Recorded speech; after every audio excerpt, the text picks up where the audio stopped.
जब हम प्रिंसिपल की बात करते हैं टीएलसीके की, तो उसमें आप क्या लिखेंगे? मतलब अगर आपको टीएलसी काउंट आता है तो आप जब इतना लिख देते हो कि इसको इंट्रोडक्शन दे देते हो, इम्पोर्टेंस दे देते हो, नॉर्मल रेंज लिख देते हो, थोड़ा बहुत फिजियोलॉजी भी बता देते हो, उसके बाद में आपको लिखना है प्रिंसिपल। तो प्रिंसिपल क्या होता है, मतलब हम टीएलसी काउंट जो करते हैं आखिर करने पर होता क्या है उसमें? तो होता ये है कि हम क्या करेंगे, ब्लड को डाइल्यूट करेंगे विद एन एसिडिक सॉल्यूशन। एक रिएजेंट होगा जो कि एसिडिक होगा, और टीएलसी काउंट के लिए जैसे टक्स फ्लूइड यूज किया जाता है।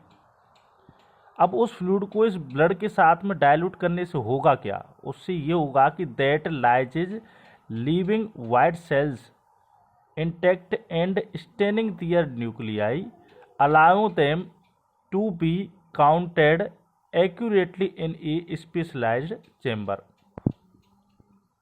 तो वो भाई साहब वो क्या करेगा कि वो डब्ल्यूबीसी को छोड़ करके, यहाँ पर क्या डब्ल्यूबीसी को छोड़ बाकी के जो सेल हैं वो और सेल से, जैसे आरबीसी है, प्लेटलेट है, इनको क्या कर देगा, लाइज कर देगा, खत्म कर देगा।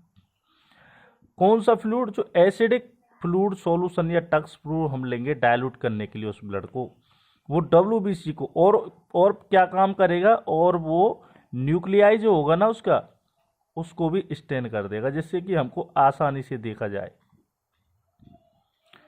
ठीक है, फिर उसके बाद में उनको काउंट किया जाएगा accurately in a specialised chamber. एक चेम्बर बना हुआ है इनको सेल्स को काउंट करने के लिए, जिसे हेमोसाइटोमीटर न्यूबार चेम्बर कहते हैं। ठीक है, न्यूबार चेम्बर, न्यूबार चेम्बर से फिर उसको हम क्या करेंगे, काउंट कर लेंगे, अपनी कैलकुलेशन करेंगे और माइक्रोस्कोप के साथ में उसको देखेंगे 10x से 40x पर। तो ये इसका प्रिंसिपल है। इस प्रकार से जो है हम टीएलसी करते हैं तो वो ऐसे काम करती है। अच्छा, जब टीआरबीसी काम करने के लिए लेंगे ना, तो वहां पर डब्ल्यूबीसी को और प्लेटलेट को क्या कर दिया जाएगा, लाइज कर दिया जाएगा, बचेगा क्या, आरबीसी। तो ऐसे प्लेटलेट का होगा, प्लेटलेट बच जाएंगी और डब्ल्यूबीसी आरबीसी लाइज हो जाएगी। तो ये तीनों का टीएलसी, टीआरबीसी और टी प्लेटलेट, इन तीनों का ये प्रिंसिपल इस प्रकार से रहेगा।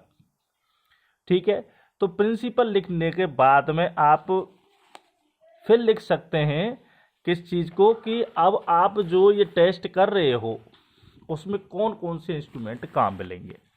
अगला पॉइंट रहेगा आपका कि भाई साहब मेथड। अब आप मेथड में अगला वर्ड, अगली चीज लिखेंगे आप, इंस्ट्रूमेंट कौन कौन से काम में ले रहे हो।